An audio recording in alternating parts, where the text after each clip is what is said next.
All right. Hi, everyone. Man, Amsterdam on 420. I only figured that out yesterday, so I got excited, but also not sure whether, it's like 5 p.m. as well, so everybody could be a little bit hazy at this point. So thank you for sticking around. You're warriors, man. It takes effort and it takes grit to stick it out. But I'm going to try to make sure it's been worth your while as we kind of look at OriginTrail, or as it's been dubbed, the Google of Web3, and what type of impact we're seeking to bring to Polkadot. So we'll be kind of, I gotta find the clicker. All right, it's here, cool. So the journey today is gonna be, we're gonna look a little bit about kind of the history and just a little trip down the memory lane as we kind of glide over certain things that within the ecosystem of OriginTrail we've been working on or have achieved so far. And then really honing in on what the focus is, or what we see to be super exciting stuff around Polkadot, and what the Parachain really means to us, and what it brings to the table. So I think it's going to be packed. It should be fun, and I hope you guys all take something from this that will make you come talk to us afterwards. So that's kind of the whole point. All right. Like I promised, we go for the trip down the memory lane, which is kind of like the schematics I'm sure you've came across in the Twitter sphere. So if we look at the evolution of internet, and in a lot of ways, this will be a red thread as well coming through this session that we have. The Web 1 and the internet pioneers that have started it made an important move or important shift in the world that we've had today by enabling something as simple as it was reading stuff online, and we were able to access certain pieces of information which before we potentially couldn't. It didn't stop there, obviously. With the Web 2, we were able to write stuff, which was also exciting because all these new concepts were enabled to come into existence, which before weren't. But what we're really here today about is about Web 3, which is not just about reading and writing, but actually introduces ownership aspect of things, which in our perspective is super important because it unlocks really Web 3 assets.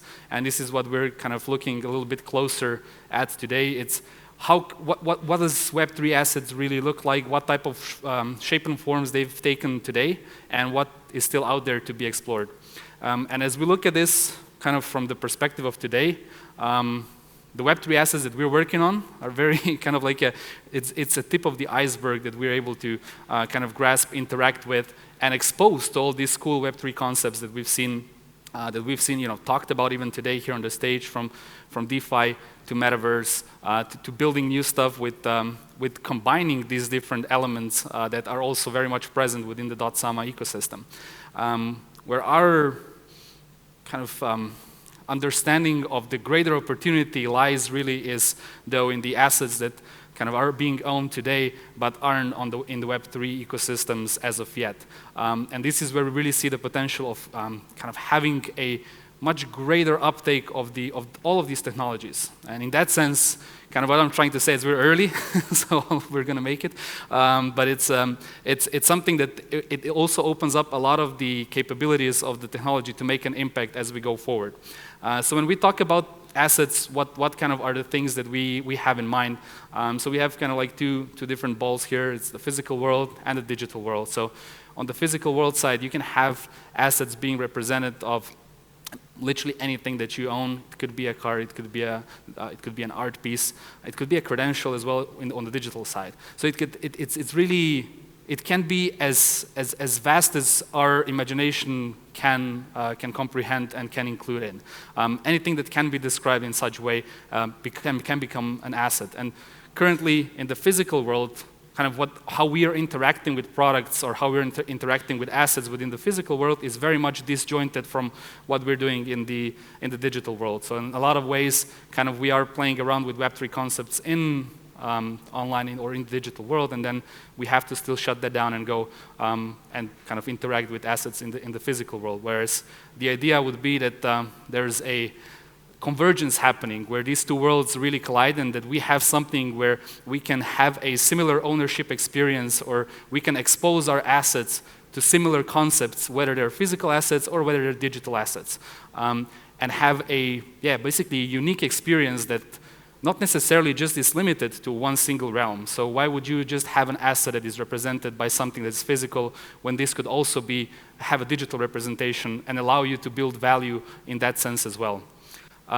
So as we look at these assets and the plethora of them existing across different realms, either that's being a digital or a metaverse or a physical ones, what are we trying to achieve here is with OriginTrail. So our focus is on making humanity's most important Web3 assets discoverable, verifiable, and valuable. And here is where really the kind of the likeliness with Google comes in play, because if you look at Google's really focus was on organizing the information, making it easy to find, making it easy to interact with, so you could go and look at it, and that's really where it also stops. Because when we're looking at assets, and today, they are very hard to find still. We don't have a kind of like an easy way to discover them. Not all of those assets are made verifiable, and definitely not we don't have the capability to build value from those assets in a longer period of time. They're very much kind of stuck in the moment in a lot of ways. We create them, they're minted, and then they are, from the Web3 perspective, they are as we've created them, and they don't really necessarily have a nice way of evolving and providing more value for you over time. And yeah, kind of like what we've been doing so far is something that can give us a good overview of how we're approaching the real world's asset and how we're powering them.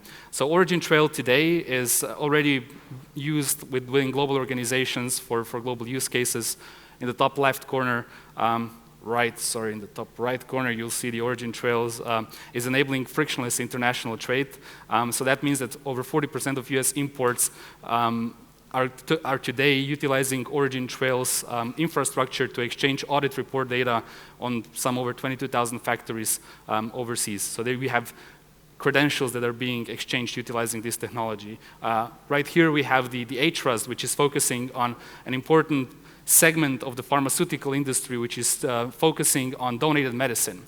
So today already you have the Web3 technologies and this medicine being made into a Web3 asset for over, and you will correct me, 40 distribution centers in India with a current rollout plan of 90, with a current rollout plan for over 70 countries in the developing world. So huge impact already being created and all these assets already being onboarded into the Web3 infrastructure. And currently, really A-Trust is focusing, as an example again, so these are just a few of the things that OriginTrail is currently utilized in, but just for A-Trust itself, it's currently used to create a huge transparency increase for the entire partner network that is involved within the distribution of these different medicines.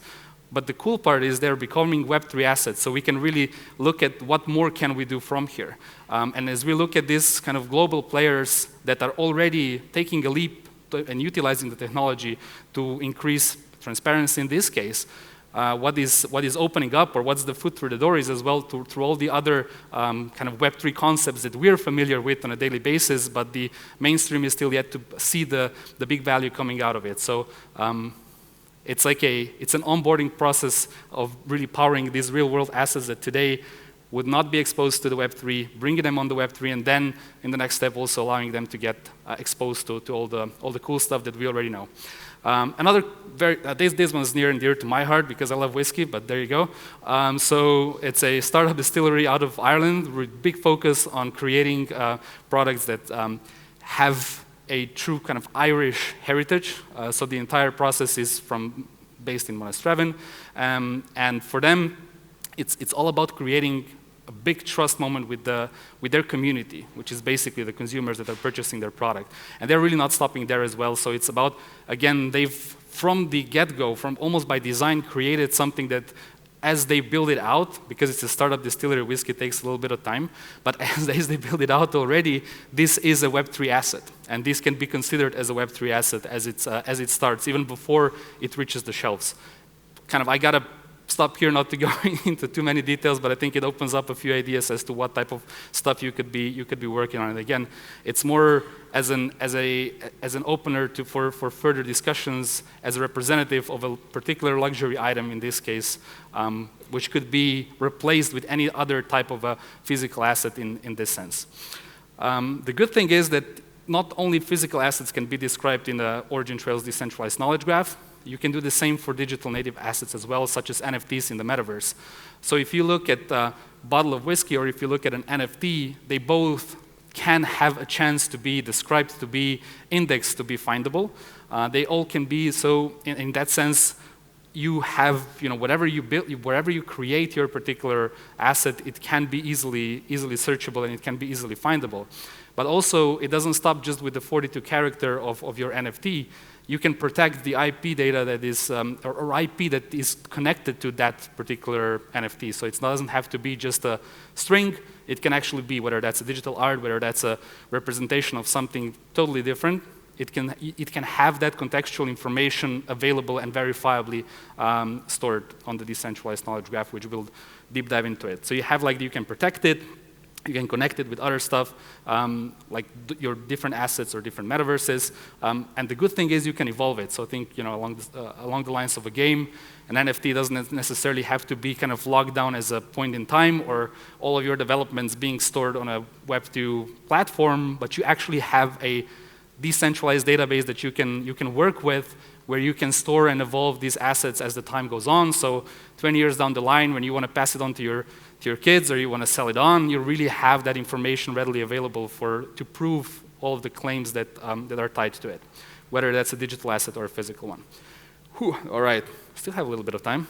We're holding up so far. No one has left for the 420 activities yet, so that's good. Cool. Since we were kind of touching on a lot of the different more high-level use case thought frameworks, here we have just a very, again, high-level depiction of the architecture of where does OriginTrail play. And as you can see, kind of there, it's split up in three layers. We'll start with focusing on the layer 2, which is OriginTrail's decentralized knowledge graph. And we're starting on the layer 2 because it's very important to kind of highlight that this is not a blockchain. So OriginTrail decentralized knowledge graph, it is a peer-to-peer network. It has over 2,500, I think, right now, nodes globally, which is it's totally permissionless, and it upholds a decentralized knowledge graph, a decentralized database. So if we look at knowledge graphs as a technology, a slight kind of derailment, knowledge graphs have been around for a while. Google was the one that really utilized it very much to kind of gain their advantage compared to their competitors. Today, Facebook uses it, Netflix, which is not doing so well today, but they're still using it and still grabbing value out of it. Amazon uses it to give you suggestions for your which product to buy. So wherever there's like a structured and connected data, that's where you'll find knowledge graph because they're very powerful. So what we've done is we've taken that tech that Web2 companies are kind of using to extract value out of their raw data, and we overlaid it over a decentralized network. So that's how you get a decentralized knowledge graph. And it's a layer 2. It sits on top of the blockchain layer, and it provides those decentralized database capabilities. On the other hand, blockchains are crucial in this because whilst we've had knowledge graphs before, obviously knowledge graphs, when we come to decentralized knowledge graph, you need to have that trust network, and this is really what blockchains deliver. As a setup within the OriginTrail as a network, as decentralized knowledge graph was designed as multi-chain network from the get-go, so it launched in 2018. It's currently connected on 4 different permissionless blockchains, but the one that is coming right now and we're super excited about, we'll touch in the next slides. All right, so decentralized knowledge graph, not a blockchain, layer 2, blockchain layer underneath, decentralized database, we all got it? Cool, let's go. This is how it looks like, kinda. Totally not, but just for depiction purposes, it's good. So you'll have an asset, and then you'll have an asset graph, which is the links, so the connections, and the data points around the particular asset. So that could be claims, that could be appraisals, it could be you owning someone in a game or something third, and all of that is building out as time goes on. So you don't have just an asset, but you have an asset graph that's tied to it. And that's how you can link, verify, and value the asset that you're creating. And the one thing that kind of these connections always are tying to as well are network effects. And that's something that for us is very, very important. And it's also a very important part of what we're seeing to be like a huge Polkadot's advantage. Starting from how we're driving it. So you've seen a few of those ecosystem partnerships for us are the people network is almost as important sometimes as the technical networks, and it's when you have these types of partnerships established, the network effects start going. So the use cases are getting wider. You're getting kind of recommended technology gets recommended forward, and it creates definitely the network effects you're looking at. Secondly, there's network effects on the DKG level. So you have connections that we saw before on this graph, so connections between assets, connections between users, connections between keywords, which is key for the search capability as well. So all of these things are created. The more connections they are, the larger it is, and the more data objects there are, the larger it is, the larger the value is. So today we have over 100 million total graph size in OriginTrail, which means that there's over 100 million data points and connections between those data points existing in the permissionless network today. And then the third one is that we are seeing a huge kind of, or we're very excited about, is the OriginTrail Parachain, which would enable cross-network interoperability, which is by design available for Polkadot. So you can see that how kind of our approach to interoperability has been there from the get-go. And when we kind of were looking at Polkadot, a lot of the stuff that we've been talking about before has been mentioned there as well. And interoperability for us, I mean, even just today, sitting here listening to people speak on this stage, ideas start flying as to how you could create useful stuff when you bundle things together, and they're bundled by design. It's pretty amazing. Like, you couldn't do that before, really. We're very excited about what type of network effects we can achieve here. This is the network that I don't know how many of you are familiar with that, but it means that the value of the network would increase exponentially, so squared with the number of users that are in the network itself. And that was formulated by Dr. Bob Metcalfe, who also said another very cool stuff, which is that okay, it's a little bit long, but bear with me. So the early Metcalfe's law talked about the connections of machines and how valuable that would be if connected. Facebook, which is another company he was looking at, said that they're making value out of connecting people, and what OriginTrail is working on is connectivity of data and the value that we can derive out of it. So that's how, when we're talking about the red thread from the Web 1, Dr. Bob Metcalfe is, we're proud to say, also our advisor, and we'll be actually hanging out in New York in the beginning of May. So if anyone is in the neighborhood at that time and wants to have an invite for that event, just look us up afterwards. All right, network effects, obviously because everything is connected, super important. Cool. Parachain. So why we saw the parachain to be so important? Because so far we were kind of like outsourcing the layer 1 capabilities as you look at the OriginTrail's ecosystem, because that was the only sensible thing to do. With Polkadot coming into existence, what we all of a sudden have the capability of doing is creating a network layer, a blockchain layer network that will be entirely tailored for what DKG needs. And that's super important for us because it's obviously you can do much more powerful things if the blockchain already knows what to expect from a structured data. So we see a lot of benefits coming from the network effects, a lot of benefits coming from tailoring how the and when I say tailoring, I mean from tokenomics, from the technical deployments, from the palettes we can do, from the interoperability of the stuff that we can do with other parachains. It's just we can really be the masters of kind of that layer as well. And when I say we, I mean the ecosystem. So it doesn't sound like I'm like just pulling all the strings here. But it's very exciting. So we see that, like, even through the Polkadot, being able to access a lot of the other blockchains, it's very valuable for us. So OriginTrail is an ecosystem. With the OriginTrail's parachain coming into existence, we'll have 2 tokens that are on 2 network layers. So you have the parachain layer, which would have the OriginTrail Parachain token, and it's there to be the gas token for transactions and smart contracts. We'll have a permissionless collators setup, so you'll also be able to stake for collating, and obviously use the tokens to vote for governance and changes that will be happening on-chain. On the other hand, or not really that much on the other hand, it's very connected, it's tied together. We'll have OriginTrail Trace, which is used for the OriginTrail decentralized knowledge graph. So whenever you want to publish an asset or you want to update an asset, add additional assertion or something, you're using Trace. There's also an element of collateralizing if you're a DKG node. But yeah, we can go into more details when it comes to that a little bit later as well. I'm doing on time, a little bit more. All right. So what's the road ahead for OT Parachain? Starting with the stage 1 Parachain launch in June 4th, so it's missing a year. It should be this year. So we're taking part in the auction process in 17 and 18, which would yield us the opportunity to launch the Parachain on June 4th. And then already in July, we're looking to be able to connect the DKG and the DKG, the newest version of the DKG, and the EVM support on the OT Parachain. So that's very exciting because that really unlocks the full permissionless capabilities of the two networks together. And then it kind of goes, and we're adding other pieces that are core to how OT Parachain will function over the course of this year. And then the extended functionalities, which have to do more with the tailoring of the blockchain, are left for next year. But yeah, even like as this becomes available, just a lot of stuff that we can do. Of course, you don't have to wait so long to kind of get involved. You can get involved today. There's quite a few different avenues of how you can become a part of OriginTrail ecosystem in a way that best suits you. So there's an opportunity to build on utilizing this component of Web3 tech stack, which is through an OriginTrail SDK.